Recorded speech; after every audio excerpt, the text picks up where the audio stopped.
500 বছরের পুরনো পুজোর নিরঞ্জনের প্রস্তুতি। কোচবিহারে মহারাজাদের বড়দেবের নিরঞ্জন। রাজামলের নিয়ম মেনে বড়দেবের নিরঞ্জন চলছে। দেবী বরণ এবং মহিলাদের সিঁদুর খেলা। প্রতিবারের মতো কোচবিহার যমুনা দিঘিতে নিরঞ্জন।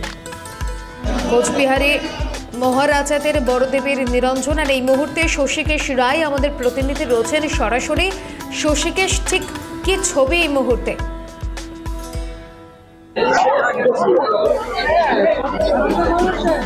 সিঁদুর খেলার প্রচলন নেই, তবে সিঁদুর দানের প্রচলন রয়েছে। একে অপরের মাথায় সিঁদুর ছুঁয়ে দিচ্ছেন পরিবারের যারা সদস্যরা রয়েছেন তারা। এবং আমাদের সিএন লালবাবা রাইস একেবারে সিঁদুর খেলার অর্থাৎ বিদায় বেলায় সিঁদুর খেলার ব্যানারের সামনে যারা রয়েছেন এই পরিবারের সদস্যরা, তারা একে অপরকে সিঁদুরে রাগায়িত করছেন এবং শুভেচ্ছা বিনিময় করছেন। পরিবারের যারা সদস্যরা রয়েছেন তাদের সঙ্গে কথা বলবো। আজকে তো মা চলে যাচ্ছেন, যেহেতু কন্যারূপে এখানে মাকে পূজা করা হয়, মন তো ভারাক্রান্ত। হ্যাঁ, ভীষণই খারাপ লাগছে। কেন আমরা এই কয়েকটা দিনের জন্যই সারা বছর অপেক্ষা করে থাকি, আর এত আনন্দ তো মা আজকে চলে যাচ্ছে দশমীর দিন, স্বাভাবিক মানে ভীষণই মনটা খারাপ। একটা ছোট্ট করে গান যদি করা যায়। একবার বিরাজো গো মা হৃদি কমলাসনে, একবার বিরাজো গো মা হৃদি কমলাসনে, তোমার ভুবন ভরা মুখটি একবার দেখিলই মানয়নে কমলাসনে। একদম সকলের মন ভারাক্রান্ত। পাশাপাশি শোভাবাজার রাজবাড়িতে বিভিন্ন রীতিনীতি রয়েছে নিরঞ্জনের ক্ষেত্রেও। আপনাদের এখানে আগে নীলকণ্ঠ পাখি ওড়ানো হতো, কিন্তু এখন সোলার তৈরি নীলকণ্ঠ পাখি প্রতীকীভাবে ওড়ানো হয়। আর কি কি রীতিনীতি রয়েছে এবং 51 জন যে মাকে বহন করে নিয়ে যান, এই রীতিটা একটু যদি। আমাদের এখানে প্রথম কথা নীলকণ্ঠ পাখি আমাদের আগে পূর্বে মানে ছাড়া হতো, কিন্তু এখন ওটা আমাদের বন্ধ হয়ে গেছে, কারণ ওটা তো এখন বিধিনিষেধ করে দিয়েছে।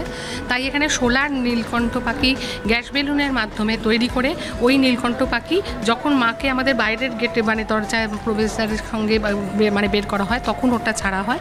আর যখন আবার নৌকাতে তোলা হয়, দুটো নৌকার মাঝখানে মাকে বসানো হয় এবং সেই তখন নৌকার মধ্যে যখন জলের মধ্যে যখন মাকে নিমজ্জিত করা হয়, তখন সেই আবার নীলকণ্ঠ পাখিকে ছাড়া হয় যে মা মানে এবার কৈলাসে গমন করেছেন, মানে বাবার কাছে যাচ্ছেন ফাইনালি।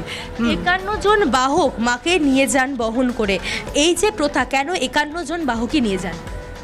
এটা অনেক বছর ধরে অনেক যুগ মানে চলে আসছে, রীতিরা চলে আসছে যে মা দুর্গাকে সবসময় আমাদের কাঁধে করে সবাই নিয়ে যান, এটা একটা চলে আসছে। সেজন্য আমাদের রাজবাড়িতে যারা থাকেন না, যখন তাদেরকে আমাদের কাঁধে নিয়ে যাওয়া হয় না।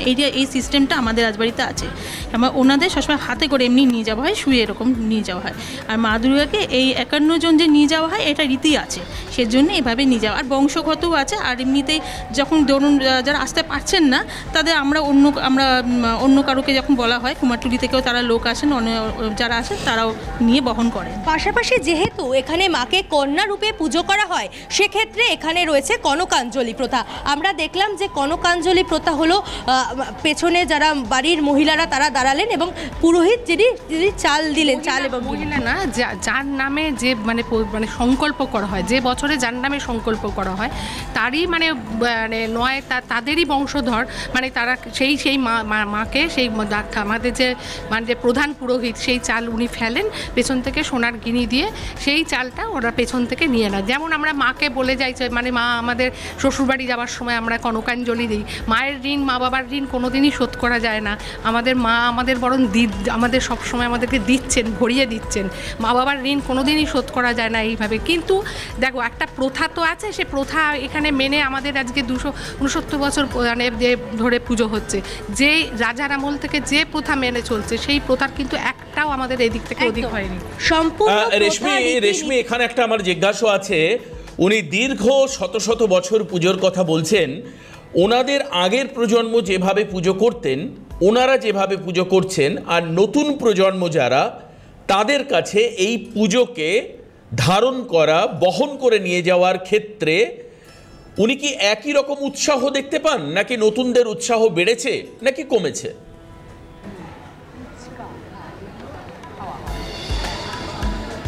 একদম। আপনারা বলছেন যে আপনাদের যে এই পুজো দীর্ঘ 269 বছর ধরে চলে আসছে, বিভিন্ন প্রজন্ম এসেছে এবং নতুন প্রজন্ম আসছে। নতুন প্রজন্মের মধ্যে কতটা উৎসাহ দেখতে পান এই পুজো নিয়ে? উৎসাহ কি বেড়েছে, না উৎসাহ কিছুটা ভাটা পড়েছে? একদমই ভাটা পড়েনি। আমরা যেরকম আমাদের পরবর্তী প্রজন্ম, মানে আমার ছেলের কথা বলছি, ও বাইরে থাকে 9 মাস, ঠিক আছে, ও নেভিতে চাকরি করে, কিন্তু ও সারাটা বছর অপেক্ষা করে থাকে কবে বাড়ি আসবো দুর্গাপুজোর সময়। এবং দুর্গাপুজোর এই কটা দিন সমস্ত রীতিনীতি আমাকে ডাকতেও হয় না, ও নিজেরাই ঘুম থেকে উঠে ধুতি আমাদের জোর করে আমাদের অঞ্জলি দিতে হয়, একদম রেডি হয়ে চলে আসে। সুতরাং আমরা আশা করি যে আমাদের পরবর্তী প্রজন্ম এটাই ক্যারি ফরওয়ার্ড করে নিয়ে যাবে।